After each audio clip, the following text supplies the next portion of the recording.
Learn podcast, hosted by Yuliya and Ina, friends, colleagues, passionate teachers and learners. In this series of cozy talks with a cup of tea or coffee, we talk about how we live and learn, move countries, adapt to change and mentalities, encourage and teach. While polishing our own understanding of learnability, we find support in the 4 pillars of Live and Learn philosophy, which include growth mindset, expat life, language acquisition, and skills development. Join us, enjoy, live and learn.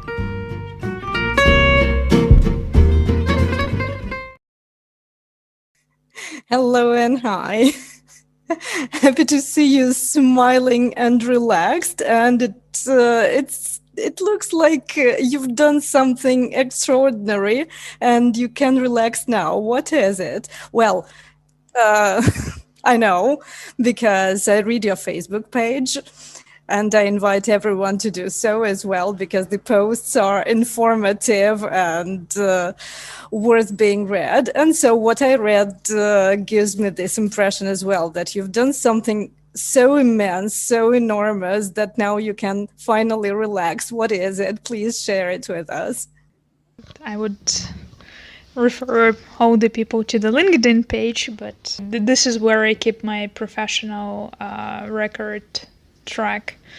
So yeah, that was a big thing for me, because finished teaching employability for a soft skills course, which we were having for 2 semesters in a row.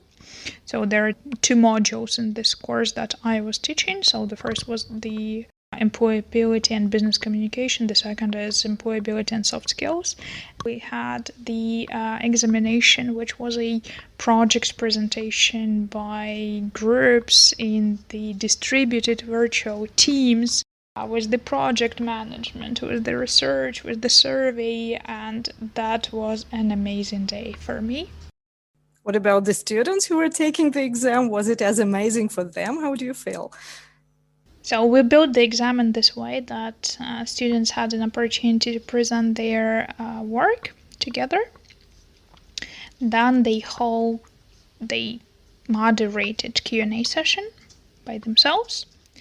And then we had 15 minutes to debrief their experience, to debrief how well did they go, to debrief how much did they contribute to the project, because I had to give them personal marks, and therefore I had to hear everybody's impression, everybody's contribution, and so on. So I had 7 presentations in one day, 7 groups, and therefore I participated in 7 presentations, but also we had 7 debriefs. So I do know the reaction of each and every student who actually came to the exam and who passed the exam. I cannot tell you how fantastic it is to plan the debrief session with every and each student taking an exam. This is a part of the feedback system, and maybe even of coaching, because you give immediate feedback and you receive immediate feedback in that, which is this deliberate learning. So they were deliberately practicing, and then they received the immediate feedback. So you see, you have here so many different methodologies joined together, and I can just give you a more structured overview of what happened, because now I'm just overwhelmed with the emotions. So maybe we can read somewhere about how it went. It would be great also not only to hear, it's always fantastic to hear the reactions, the first emotions and so on, both on the side of a teacher and on the side of participants, of students who take an exam. You remember we spoke about taking exams. Every time we discuss how something went, like an exam, a certification, a job interview, it's always cool to hear the first emotional reaction of a person who had this experience in the first place. But then it's also interesting to study the methodology behind it, how the teacher, for example, or the examiner corps makes the exam, what they want to assess, how they provide for exactly these things to be assessed and to be shown by the participants, by the examinees. How was it in your exam? The exam is on the skills, right? So you have employability, semicolon, soft skills. There is a lot of debate in the scientific world that soft skills are hard to measure skills. And here we refer to two of our previous episodes on measuring soft skills. And the framework and the article that I had published earlier in the year where I suggest how to measure these skills against the levels. So basically, I had a task to measure soft skills and employability while having a presentation. So, like, how can you present something? Like slides, yeah, and measure skills. So that was quite a task. I'm really happy that Christina Mutsu, who authored the article with me on teaching this module, and she is the author of the course and my dear colleague, and we've been in a very close collaboration together to make this course happen, to make this course be an outstanding effort, specifically within the emergency online teaching, specifically for students, of course, because we've been teaching for quite a number of years online. So basically what we decided to do is to measure their collaboration. In most cases, these people have never seen each other, so digital collaboration. As the students are from different time zones, countries, distributed teams, digital collaboration, in order to measure their media literacy, critical thinking, scientific method.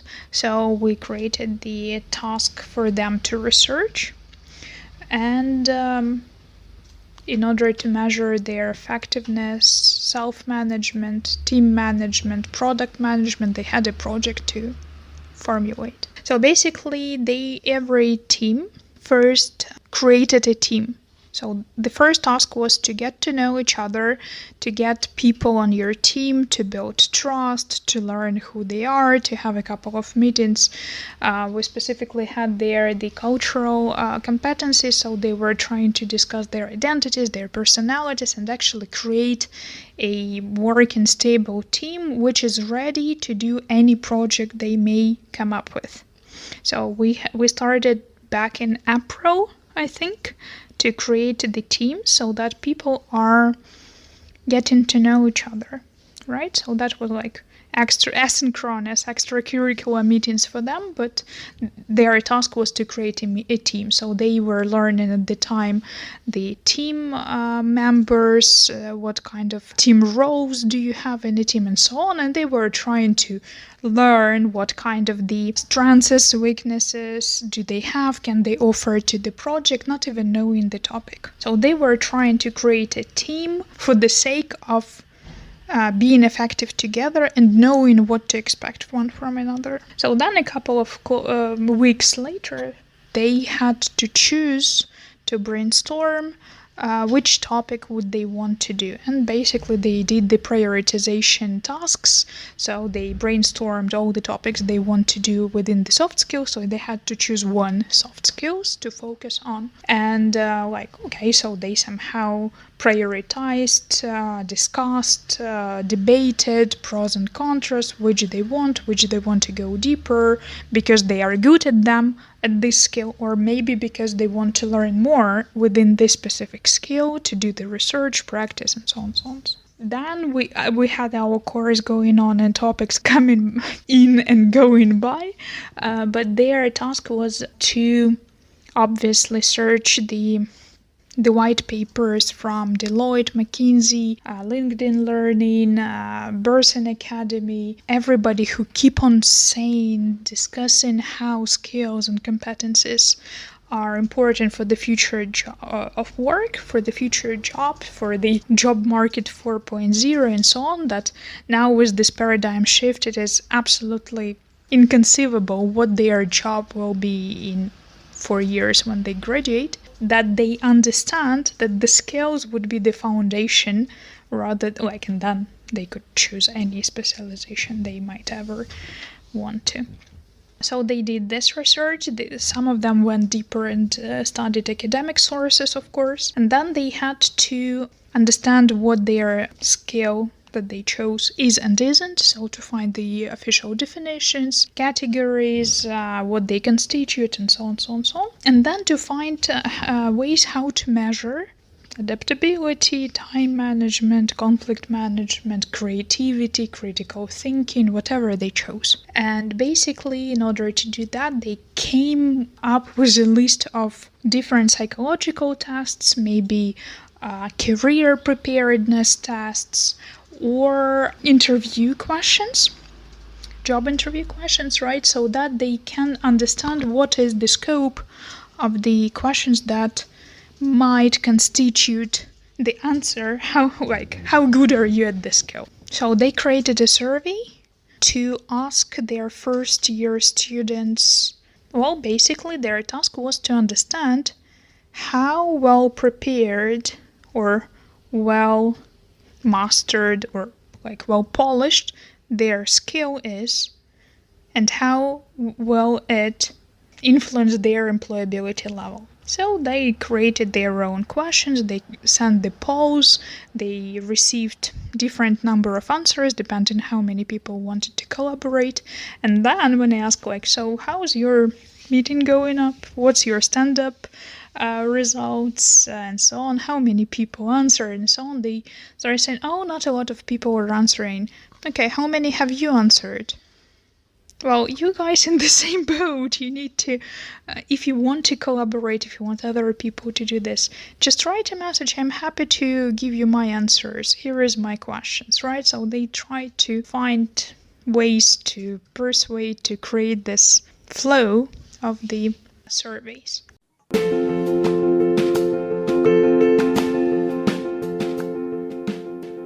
When they got their results, they went to analyze them, tried to compare with all those white papers. What do they answer? What is expected? And what their level or what is their attitude or preparedness is. Some had very insightful results. And they basically had to create a persona. So this is a marketing formulation of a person who is the representative of the target audience or the impersonated fictional character used for the storytelling when they want to present it, so that students in the audience who will be listening their final presentation could associate themselves and therefore would be interested to hear how this persona measures, is assessed, is doing, is perceiving, is imagining things.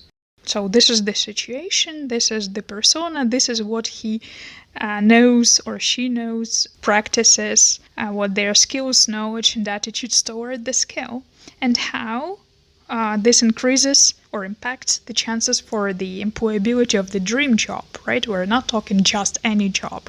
They have quite a good ambitions because they are the business management students. So they created the recommendations for this persona. What is their current situation, how far he or she can go within a year, within half a year, within before the job interview, right? So different timeline of the recommendations. So, and then they created a range of recommendations how to increase time management, adaptability, creativity, and so on, so on, so on. So they created the curated lists of podcasts, video lectures, TED Talks, books, articles that they recommend getting to know, learning, but also what they can do, like going to sports, volunteering, becoming a part of a team and so on. And they had to present it within a storytelling technique. When you have all of this stuff researched, when they already got their narrative, or how to say, this script, then they asked for the feedback. We're learning the storytelling techniques, storyboarding at that moment, and they tried then to rearrange how this may seem as a story of the hero fighting their dragons, fighting their obstacles, coming to a peak, and then resolving this conflict. So basically, that's how we managed to assess such a huge number of skills, taking into account that they were working in Kanban framework, so they were trying to understand who is doing what is done, what is undergoing, what is ongoing process, and so on. So they learned to create a team, to work in a team, to create so many things around the topic and present it and prepare to present and finally present and then to debrief it.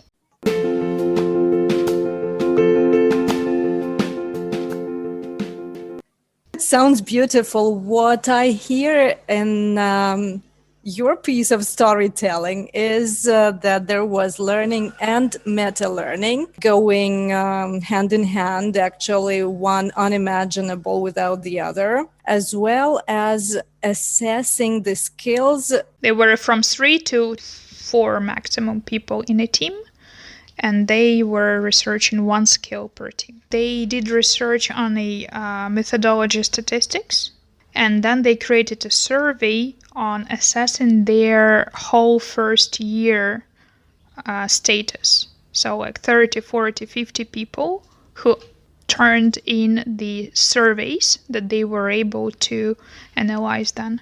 The methodological question would be then if they were studying the scale or the students. Their preparedness for employability in the aspect of one skill.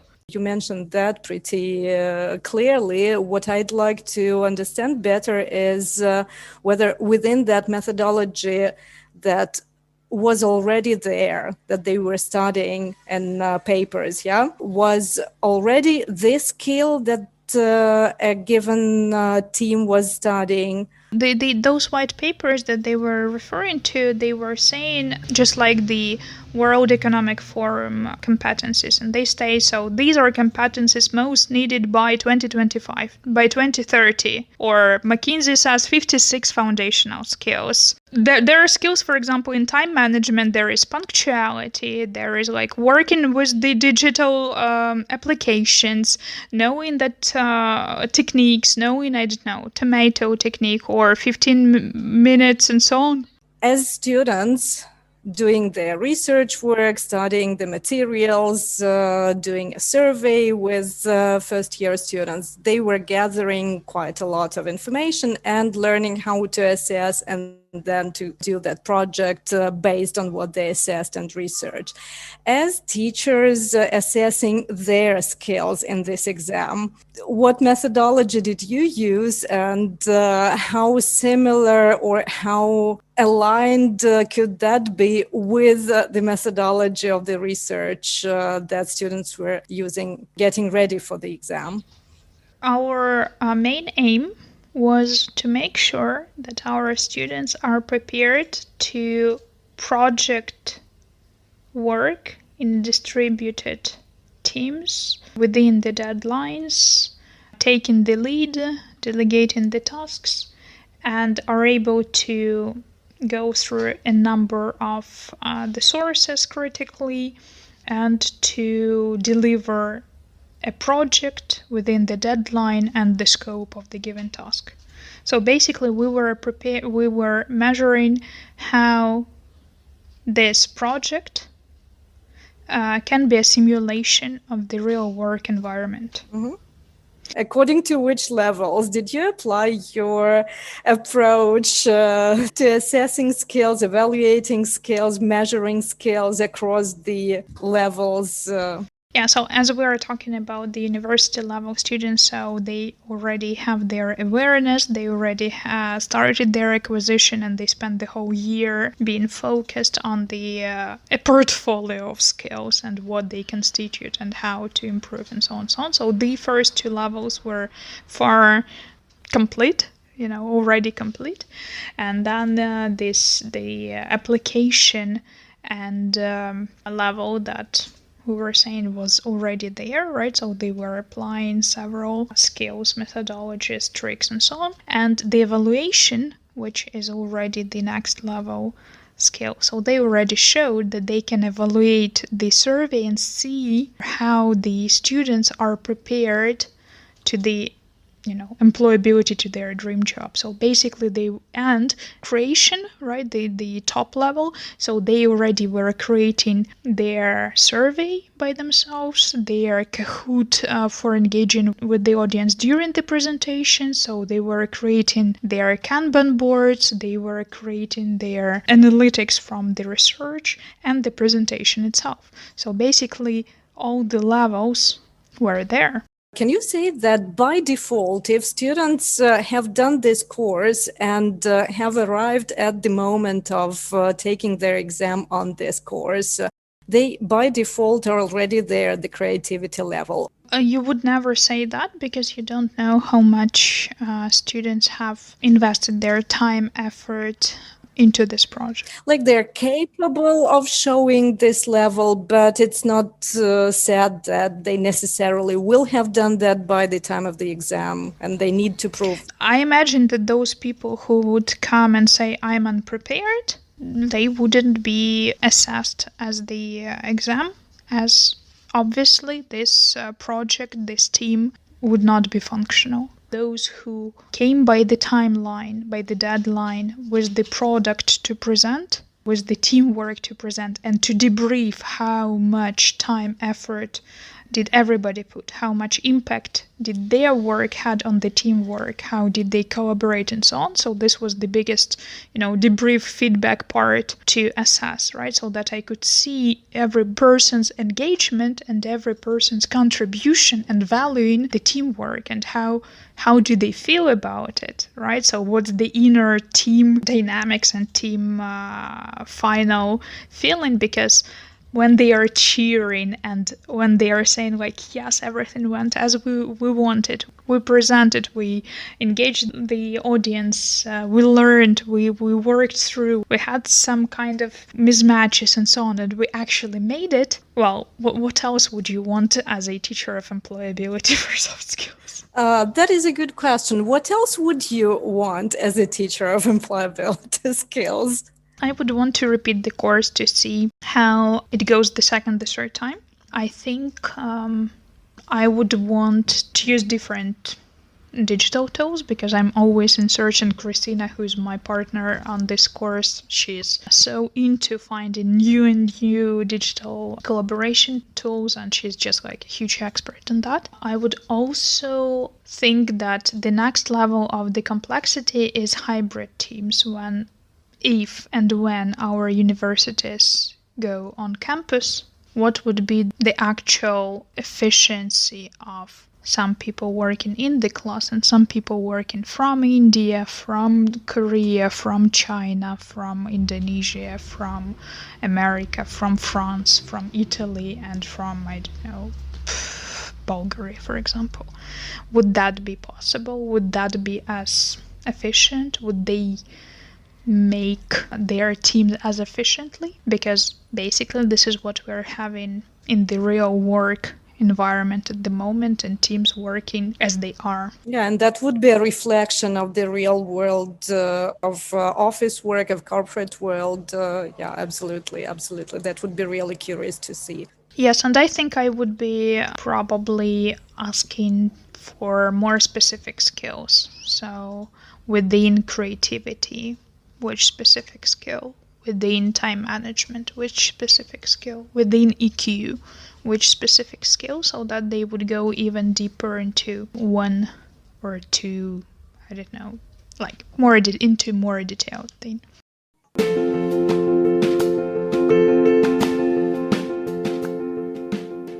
For a longer podcast episode, I would have 100 more questions. So I think we can get back to the topic of different skills and analyze probably more in detail which more specific skills do you mean, or what would an ideal candidate in the world of work and employability need to show now, this year, next year, in 5 years, in the indefinite future. Just trying to be creative, also analyzing this sort of stuff, and trying ourselves also in this world of insecurity of the world of work, insecurity of the world and of life in general. Still, what we could be anchoring in is always a published word. So could you recommend a good read on which we could base our knowledge in case we want to get to know more about the world of skills for employability? Okay, so just got the article on teaching employability soft skills course with Christina Mutsu is already published and is already finding its way to the readers. So just go to my ResearchGate or to click here below, subscribe, like, comment, all those funky words. There is our critical overview. How did we teach this course against the Teach Compidu framework? And it has quite an extensive literature review on the skills. If you want more literature and references on the skills, you could go to my previous article on skills development framework. And there is everything that was published, I think, and relevant to the topic. I tried to summarize in the literature review, and all the links are there. White papers from the publishing house and from research centers and from corporate world is there, research. I think we can actually maybe do a curated list of the podcasts of our own, which refer the skills as well and post here as well.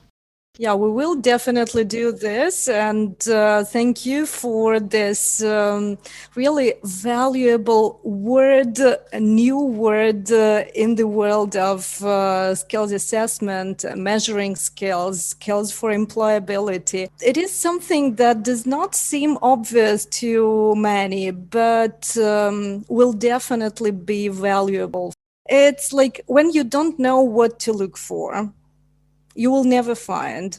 As soon as you ask a question and you start searching for relevant sources, you start finding something that might be of use, and then you go deeper, and then finally you find something that is really precious and that you can use for building your career, for doing your first steps, or not even first steps to follow your career path. There's a way to go, and thank you again for giving this, for opening the world of the published word as well as audio curated content dedicated to the topic, because it's really not so obvious that there is this area of interest of many. Okay, I can also then, if you allow me, suggest here my guest appearance in a podcast where I was specifically describing the way we teach this semester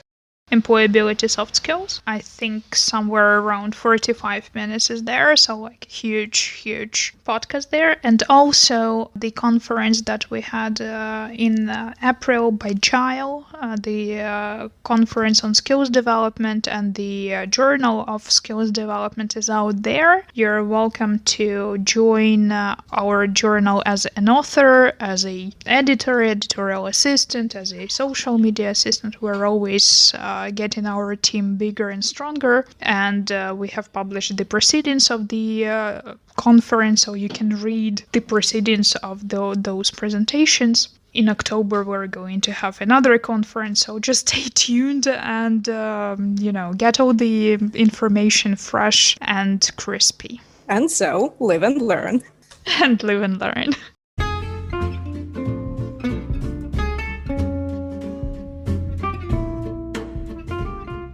Thank you for listening to this episode. If you share Live and Learn philosophy, please subscribe wherever you get your podcasts. Follow us on all the major social media, comment, and spread the word about this podcast so that more people could get their weekly portion of growth mindset content. Live and learn.